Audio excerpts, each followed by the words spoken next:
네, 반갑습니다. 이번에 리뷰할 영상은 니로 하이브리드 차의 연비주행에 대한 영상이랄까요? 뭐 그런 한번 이야기해 보도록 할게요. 지금 저는 아침에 출근하기 위해서 시동 건 지 이제 한 5분 정도 됐어요. 그러니까 시동 걸고 한 5분까지는 자기가 충전하기 위해서, 그러니까 사실은 이런 추운 날에는 히터도 돌아야 되죠, 그죠? 히터를 돌려야 될 때 전기를 사용할 수 없기 때문에 결국 엔진이 돌아요.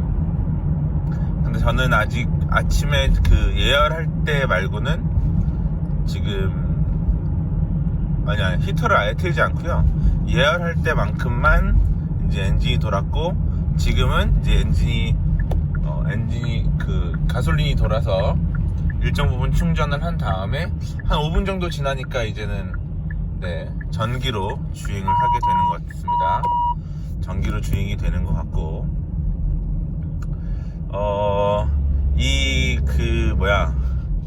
연비를 올리기 위해서는 결국은 가솔린 엔진을 쓰는 것보다는 전기를 사용하는 것이 가장 바람직한데요.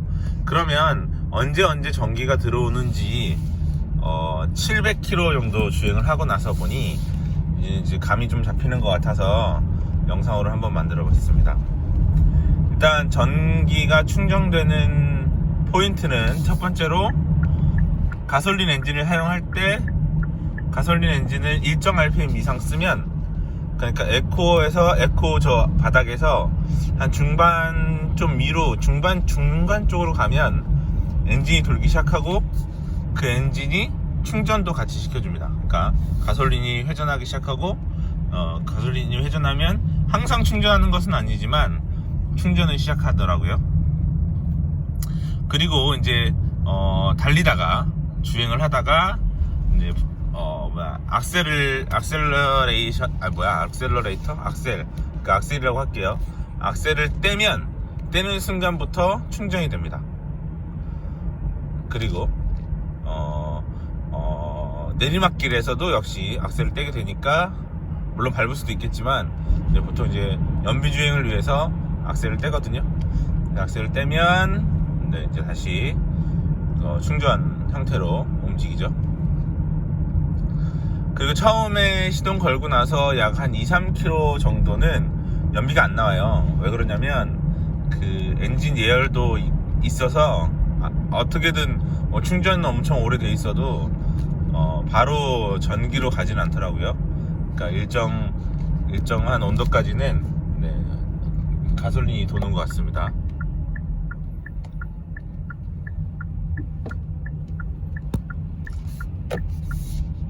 자, 그리고 제가 지금 연비 정보를 보여드리고 있는데 지금 한 10분 정도 됐어요. 10분 정도 되니까 지금은 연비가 한 20km 정도 바로 올라가는 걸 볼 수 있어요. 왜 그러냐면 기존에 충전해 놓았던 배터리를 사용하기 시작하면서 이제 전기 모드로 많이 사용을 하고 있기 때문에, 전기 모드는 사실 연비가 가솔린이 들어가지 않기 때문에 연비가 상승하는데 큰 도움이 되죠.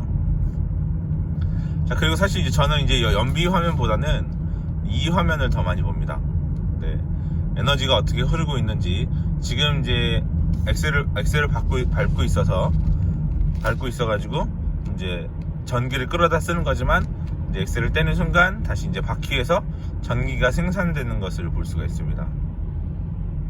그래서 웬만한 내리막길, 그 다음에 주행하다가 멈출 때 그냥 쭉 가서 멈추는 게 아니라 미리 발을 떼고, 작은 충전이지만 일부 충전하면서 발을 떼게 됩니다.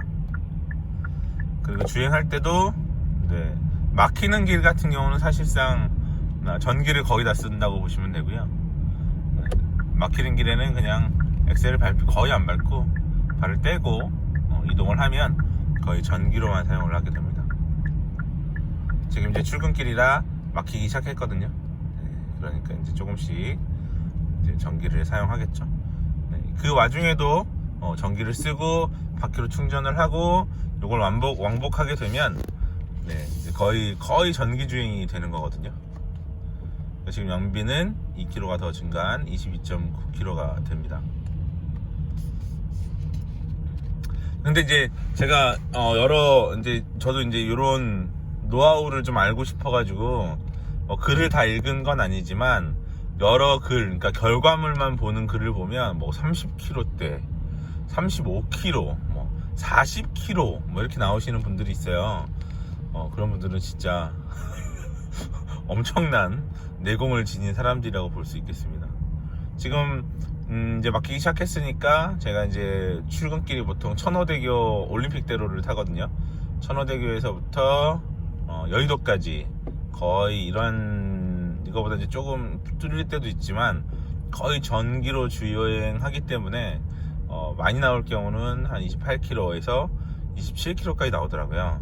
30km는 아직 한 번도 찍어본 적이 없는데 35km, 40km 찍으신 분들은 진짜 거의 뭐 발을 안 대고 있다고 안 대고 가시는 건가? 그런 생각이 들 정도로 오늘 좀 춥네요. 마이너스 4도 뭐 이렇게 되는데 네. 그리고 이제 이런 전체 연비는 18km밖에 안 나와요. 이유는 뭐냐면 이게 저만 타는 게 아니어가지고 저희 아내님께서 연비를 뚝 떨어뜨려 놓습니다. 아침에 마트 정도 가는 주행을 하기 때문에 그거 이제 아침에 한 5분 정도 주행을 하면 아까 말씀드렸듯이 연비가 안 나와요.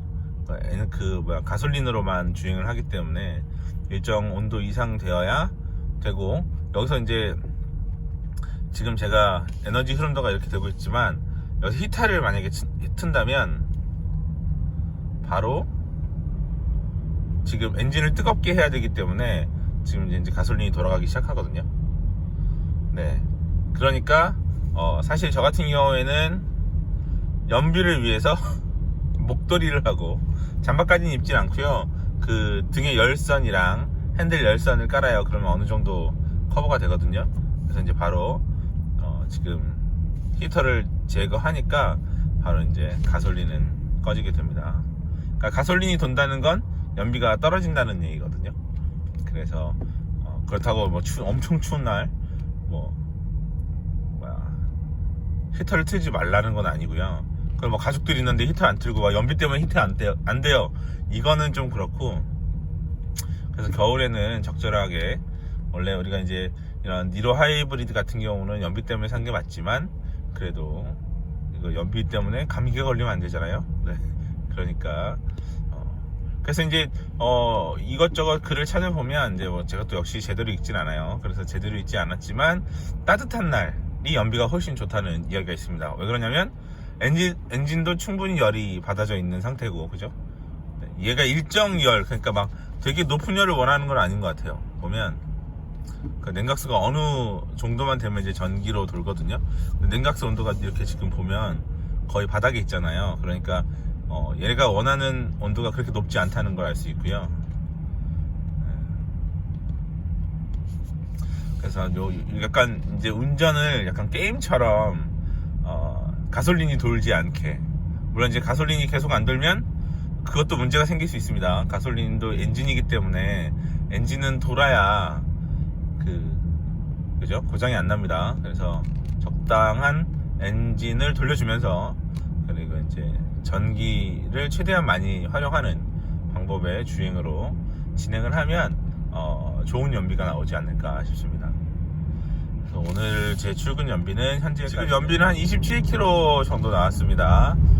제가 27km의 경우는 뭐 사실 이렇게 나오기 힘든데, 여기까지 운행했을 때 다시 뚝 떨어지네요. 네, 엔진이 돌고 있다는 뜻이죠. 네, 이렇게 한 26, 27km가 나오기가 쉽지 않은데, 이유는 저희 아내가 오늘 출발하기 전에 보니까 어제 운행을 했었거든요. 네, 어제 운행하면서 충전을 많이 시켜놓은 것 같습니다. 지금 엔진이 돌죠. 그러니까 배터리가 일정까지 사용을 하게 되면 충전을 다시 시작해요. 가솔린을 돌리게 되는 거죠. 네, 그래서 그런 건데, 여튼 그래도 20km를 훌쩍 금방 넘었던 이유는 어제 충전량이 많았기 때문입니다. 다시 23km 정도로 많이 떨어졌네요. 제가 예상하긴 하건데 앞으로 제가 이렇게 30분 정도 더 주행을 하거든요.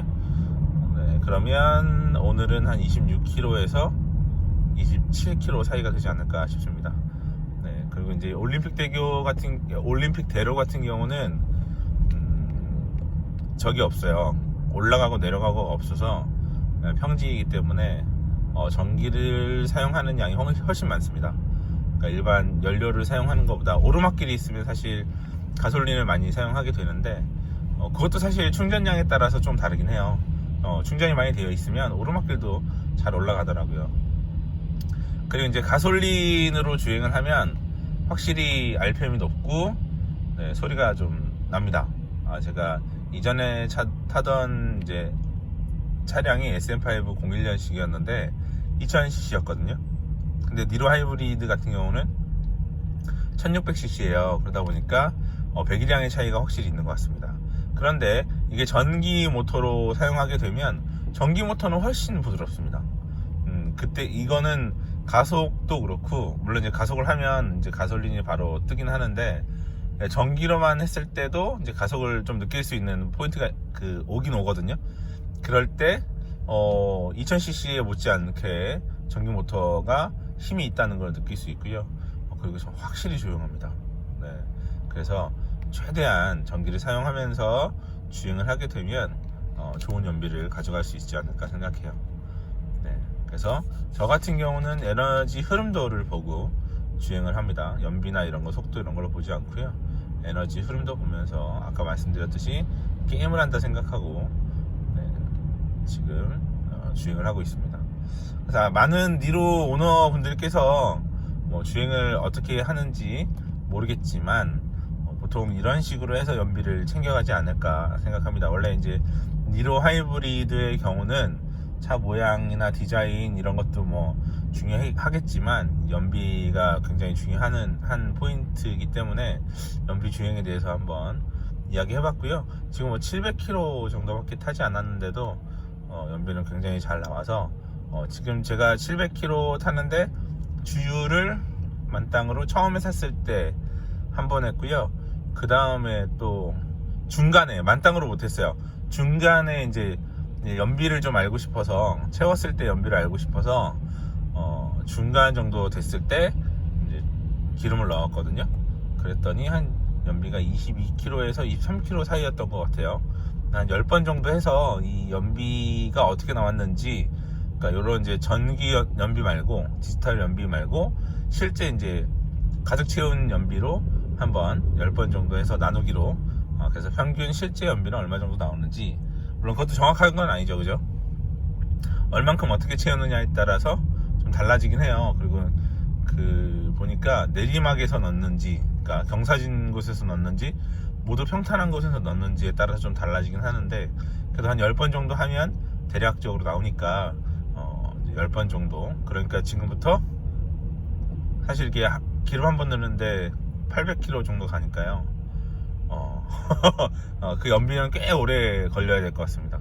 5번으로 줄여야 되나? 그러니까 반 정도씩 사용하고 모두 채웠을 때 연비를 한번 계산해 보도록 할게요. 네, 그래서 그 컨텐츠도 나중에 한번 봐주시면 좋을 것 같습니다. 니로 확실히 연비로는 너무 괜찮은 차이기 때문에 혹시 니로를 생각하시는 분들은 다른 거보다 연비 하나로 가시는 게 좋을 것 같습니다. 감사합니다.